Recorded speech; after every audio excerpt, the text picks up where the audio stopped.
Hi my people. Unajua nini? People want to hear you're bad. So mtu akikuuliza unaendelea aje unamwambia you're bad. Because that is what they want to hear from you.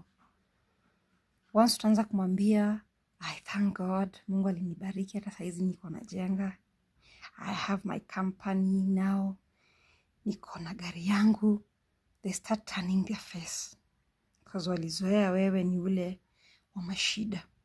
So they are very comfortable with that news.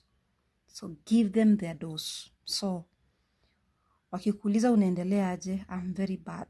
Very bad. Yeah, my husband very bad. Business very bad. Everything is not moving. That is what they want to hear. So give them the medicine. Hello.